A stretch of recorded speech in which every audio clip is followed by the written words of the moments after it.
Hi-yo, hello again, and welcome to Portal Season 2024 here on the YouTubes. This is going to be episode number 12, I believe, of this little serial show that we have been doing. My name is Jay Tate. As you know, it's on the page right there, and I am the Commodore/publisher/owner at auburnsports.com. I'm your host today, as we have some Portal news to discuss, and we're also going to talk some Auburn basketball.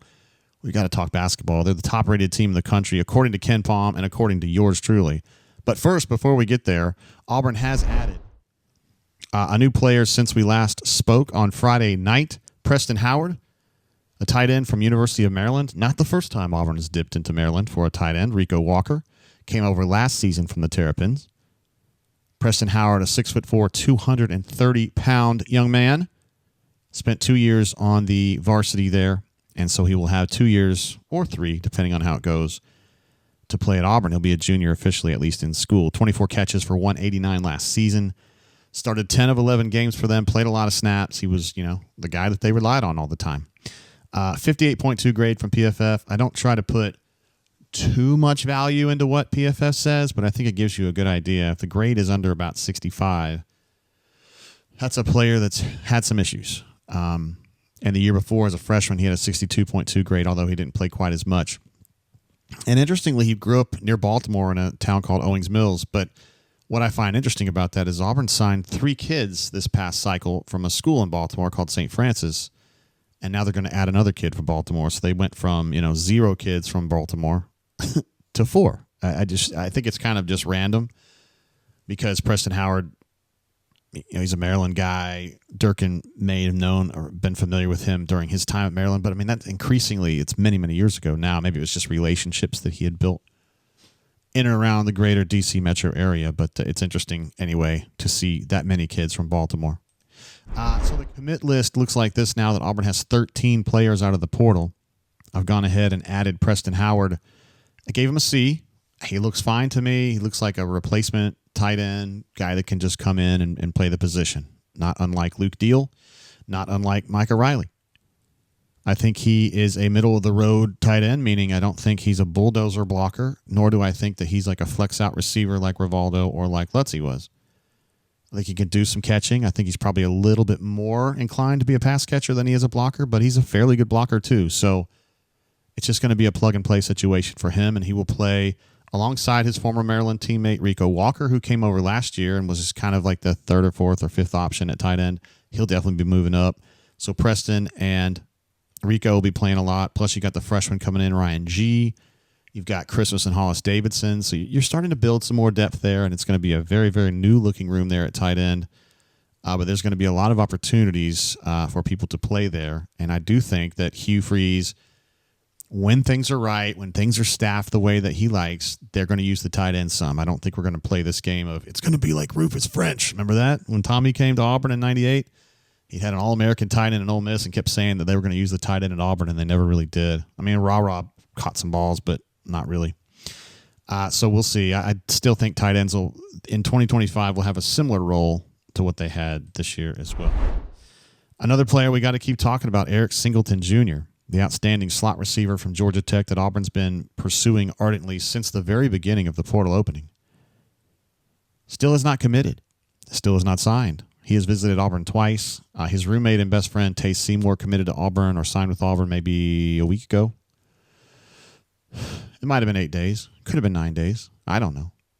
Anyway, Eric has completed his second visit to Auburn. And I was asking around this morning, it's Sunday afternoon right now, hey, what's going on with Singleton? Why has he not made a decision? And so somebody was telling me that Ole Miss, every time it looks like Auburn's about to close this deal, Ole Miss gets on the horn and says, hey, man, let's talk. Hey, bud, let's party. And it's kind of slowed down this relationship, this dalliance between Auburn and Eric Singleton. So I am not overly concerned at this point that Ole Miss will sway Eric Singleton away, but it may behoove them to continue working on it because he's a damn good player, and Ole Miss could use him as well. The fact that Malcolm Simmons got a new NIL deal the other day, Malcolm would be Auburn's top returning slot receiver. I don't know if that affects Eric Singleton or not. They're both incredibly fast players. They're both can do a lot of different stuff with the ball in their hands, so we'll just kind of see how this plays out. But I do think I've told you guys for days now, I think he's going to be an Auburn Tiger. I still think he's going to be an Auburn Tiger. But Ole Miss is doing what it does. The Beast list hasn't changed at all as far as ranking. Buck Klevmer Lubin from New York chose the Louisville Cardinals over the Auburn Tigers. He also visited Minnesota. I think some people on the bunker were like, wait a minute. We lost a player to Louisville? You can't really look at it that way. It's not binary necessarily. You know, TJ Searcy was here, who plays a very similar player from the University of Florida. And we talked about it a couple shows ago. What is Auburn going to do at Buck? Because I like Clev Lubin a lot. They also like TJ Searcy. I like him too, just not as much as Clev Lubin. It looks like now they're going to be pursuing Searcy a little bit more. And I like him too. I think he's a really good player. So we'll see how this plays out. If Auburn lands Eric Singleton, that's going to be a whole lot of studs from the Beast list going to Auburn, no doubt about it. Basketball-wise, there was a pretty big game last night. Yeah, I should say yesterday. I guess it leaked into the nighttime. Anyway, at BJCC up in Birmingham, Auburn played Purdue. This is going to be a home-and-home next year. In December 2025, Auburn's going to play at the Fieldhouse there in Indianapolis, which is fairly close, somewhat close to Purdue, and they have a lot of fans in Indy, of course.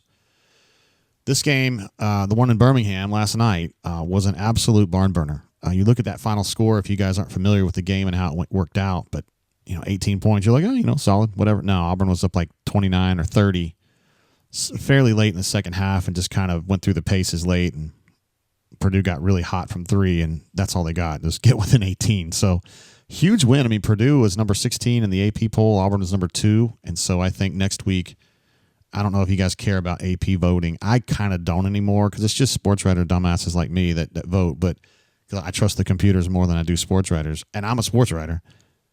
Auburn's number 1 in the KenPom ratings, which are computer rated. I think they'll move up in the AP poll as well. They just, the fact that they have so many quad 1 quality wins is eye-opening. I think they have 5 now, 5 or 6, and I think the next highest is 3. So there you go. Taking a look at some notes from the game, Auburn shot the ball extremely well. 26 of 40 from 2, 65%, which is very good. I've seen him shoot better, but that's still very. You're going to win a lot of games shooting 65% from 2. 10 of 26 from 3 at 38.5%. Not bad. That's just an average night for Auburn, honestly. 5 of 9 from the free throw line at 55.6. Is the shocking number to me is 9. Now, this Auburn team is a jump shooting team. BP's been endeavoring to get more shooters, and he's finally got them. Miles Kelly is shooting the ball. Denver has really stepped up. I think this role fits Denver really well to be a combo guy. He's still getting 5-ish three-point shots per game, and he's hitting a bunch of them. Chad Baker-Mazara is a good three-point shooter. Tahad's hit a few threes. I mean, they've got some shooting now. But they don't drive a lot. Tahad can drive some. Denver can drive a little bit. Chad, of course, is just, Tasmanian devil. He's just contorting. He's kind of like a more athletic Samir Dowdy, just kind of flying through the lane like he's Johnny Depp, in Pirates of the Caribbean. But this is something that I think Auburn's got to get better at. I think Auburn's got to drive more and draw more fouls and get to the line. Not because it has to do that to win games, because obviously this 10 free throws a game thing is working out great. They're doing really well. But there's going to be a team somewhere. And it's probably going to happen in SEC play. Remember now, Auburn's really good, but Tennessee's really good. Kentucky's really good. Florida's really good. And the bottom of this league has come way up. Like the floor of this league is now South Carolina, and they're okay. It used to be Vandy was just trash. They're a hell of a lot better now. And Mississippi State was trash. They're pretty good now. They just beat Memphis. So it's going to be a rough and tumble conference season. And I think Auburn's got to be able to attack certain teams, driving the ball, getting into the lane, and either finishing with the harm or getting to the free throw line. It's going to have to happen. It's not its default setting, but they're going to need that ability when they get into March. It's just the truth. So I hope that they continue to work on that. Points per possession for Auburn in that game was 1.36. I think anything over 1.25 is you're doing just great. And they've been at that number for a long time. There's a reason that Auburn is the number 1 rated offense in the KenPom ratings. I mean, they just score all the time, and pretty much everybody except for Semo and maybe Dylan is a scoring option all the time. I mean, everybody can score. Purdue shooting a 15 of 36 from 2, which is 41 or 42%. I mean, guys, they got absolutely shut down. They've got a point guard. They've got a shooting guard that they rely on a lot, and those guys could not get open. I mentioned it over in the notes section that their guards went 6 of 24 from the floor, guys. 19 points from those two guys is a problem.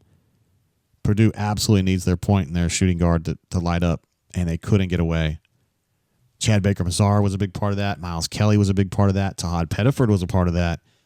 Just pursuing those guys through screens, and even on those side screens they were trying to run, just caught them. Absolutely nowhere to go. PPP of 1.08 from an Auburn perspective, that is fine. Anything under 1.1 defensively is doing well. The big story of the night, though, and we haven't even talked about it, Johni Broome, who went down in the game against Georgia State early, got his right arm kind of stuck in an opponent going for a rebound, ran off the court. We could see him when he came back. He had tears in his eyes. We thought, oh, my God, does he have a torn labrum, whatever? He had nothing. The MRI was clean. He played essentially a full game against Purdue and had 23-ish points and 11 boards, 10 of 15 from the floor. Full game, good game, double-double as is customary. And he was terrific. Tahad Pettiford was, once again, very good. You know, when he played that great game against Houston, it was like, ooh, he can do that. And then he had a couple games after that weren't so good. But he's been pretty consistent, man. The last 3 or 4 games, he's been good.